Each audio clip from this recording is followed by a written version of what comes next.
Transiting through New Zealand, you must watch this video. Kiara Fano is your girl, the Sassy engineer. In this video, I'll be sharing everything you need to know about transiting through New Zealand. Everyone traveling through New Zealand would need a transit visa unless you are specifically exempted by immigration policy. So what are these immigration policies? Who are these groups of people that are exempted? If you are not exempted, how do you apply for the transit visa? This is all that I'm going to be looking at in this video. If you are seeing my face for the first time, you're welcome. Click the subscribe button to join the community, like this video, and don't forget to share it to everyone who needs it. Okay, now if you pass through Auckland International Airport and you do not have plans to stay, you are a transit passenger. As a transit passenger, you can only transit through Auckland International Airport, and you must either stay on the plane or in the transit area of the airport. Ideally, you must not spend more than 24 hours in transit in New Zealand. To be able to transit New Zealand through Auckland International Airport, you must either meet the categories or exemptions. That means that you do not require a transit visa, a visa, or NZeTA. Either that, or you hold an NZeTA if you are allowed to transit on an NZeTA, or a transit visa if you are required to have a transit visa. What it means is that you may not even need to have a transit visa. Now, who are those that are exempt? Those who do not need to have a transit visa are those who are from a visitor visa waiver country, or a transit visa waiver country, or, and this is very important, they are traveling through New Zealand to Australia. Australia has to be their immediate or final destination. If Australia is your final destination, you will need to have a valid visa to Australia.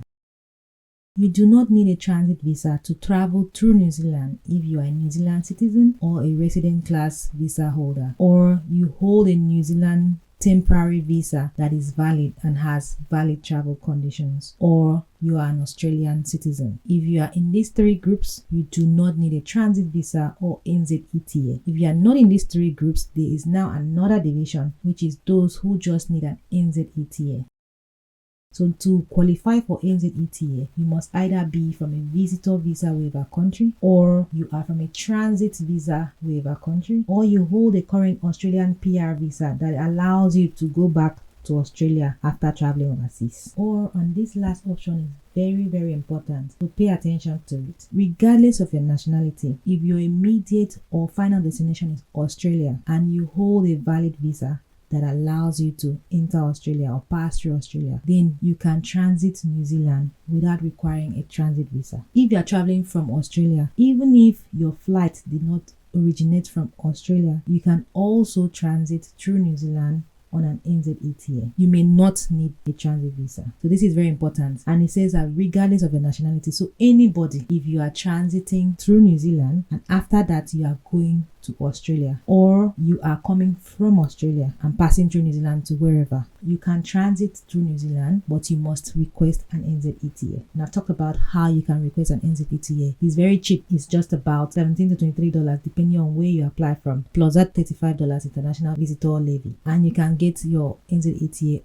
under 3 days. This is good to know that once again, regardless of your nationality, if your immediate or final destination after transiting through New Zealand is Australia, and you hold a required visa, a valid visa, if you know you are going from New Zealand to Australia or through Australia, then you can transit through New Zealand on an NZeTA. So I had to re-emphasize that over and over again. If you are not from a transit visa waiver country, you are not from a visitor visa waiver country, you are not in an Australian permanent resident, you are not a New Zealand citizen, you are not a New Zealand resident class visa holder, or you don't even have New Zealand temporary visa, then you will need a transit visa. Now, how do you go about applying for this transit visa?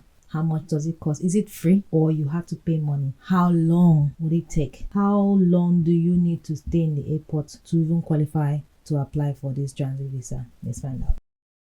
According to Immigration New Zealand website, transit visa costs from $180, and 80% of these are processed within 2 weeks. With a transit visa, you can stay up to 24 hours on transit in New Zealand. But remember, you either are going to be on board your plane or in the transit area. You cannot enter New Zealand as a transit passenger. You will need a valid visa for that. Now, when you're applying for your transit visa, you can include your partner and your dependent children. On the form, you're going to be asked for your personal details, you're going to be asked for your contact details, your partner's details as well, your dependent children details too. They are going to ask about, your identity, which you will get from your passport, but most importantly, they are going to ask about your character. So there are certain character criteria that you need to meet, which is that you must not have been convicted of an offense for which you've been sentenced to prison for 5 years or more at any time. You must not have been convicted of an offense for which you've been sentenced for 12 months or more in the last 10 years. They will also consider you of good character as long as you've not been deported from New Zealand or have been given a prohibition period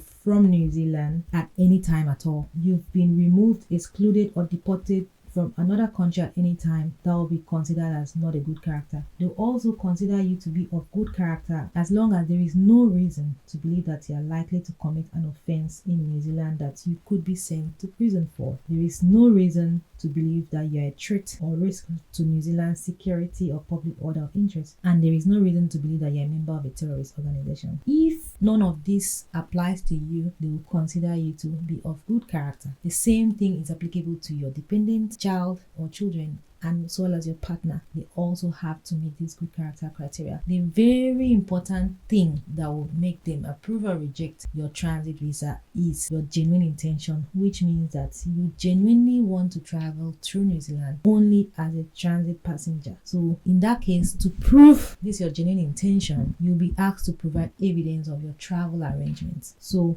evidence of your travel arrangement must include your itinerary that confirms your arrival and departure from New Zealand, a statement explaining the reasons for traveling to your destination country. Basically, as it will apply to any other country, you will need to have booked flight. Your flight must be booked all the way to your final destination. So this is one of the proofs you add as your travel arrangement, and that is very important because that will tell them that you are indeed transiting through New Zealand. You must have a ticket to leave New Zealand. That is also stated here, and your family would also need to meet the same criteria, which is proof of identity, be of good character, intend to travel to New Zealand only as transit passengers, and have tickets to leave New Zealand. And these your dependent children are 19 years and under, just so you know. Unfortunately, if you are Nigerian and you require a transit visa to transit through New Zealand, you will have to send your application to South Africa. There is no way to apply online here. How to apply for this visa? According to Immigration New Zealand, all the transit visa, regardless of the country you're from, you must either submit it to Immigration New Zealand or you submit it to a FAC. So that's a Visa Application Center, which is typically VFS Global. So if you're Nigerian, you have to submit it to South Africa because we don't have an embassy in Nigeria. Someone from Uganda asked me this question. So to you from Uganda, you have to send your application to South Africa as well. Now, once again, the process of getting a transit visa is to first of all check if you require a transit visa in the first place. If you do, make your travel arrangement, book your tickets and all that, then submit your application either to Immigration New Zealand if you have that in your country, or to a visa application center that is close to your country. For most people in our region, it's going to be South Africa. And once that is done, you will get your transit visa and then you're ready to travel to New Zealand as a transit passenger. As a recap, the people that do not need transit visa are those who are New Zealand citizen or resident class visa holders, or they have a temporary visa to New Zealand and that visa should have valid travel conditions, or you are an Australian citizen. Now, if you are none of the above, you may not need a transit visa as well, but you must request an NZeTA. Once again, you do not need to apply for a visa to transit through New Zealand if you are of good character and you are either from a visitor visa waiver country or a transit visa waiver country, or you're an Australian permanent resident that has a visa that can allow them to go back to Australia, or you are passing through New Zealand to Australia as your final destination or immediate destination, and you have a valid visa that allows you to enter Australia or transit through Australia, or you are coming from Australia and will be passing through New Zealand to a different place. For those ones coming from Australia, your flight does not need to originate from Australia, but you must request an NZeTA. I hope you found this helpful. It's your favorite girl, the Sassy engineer. To those.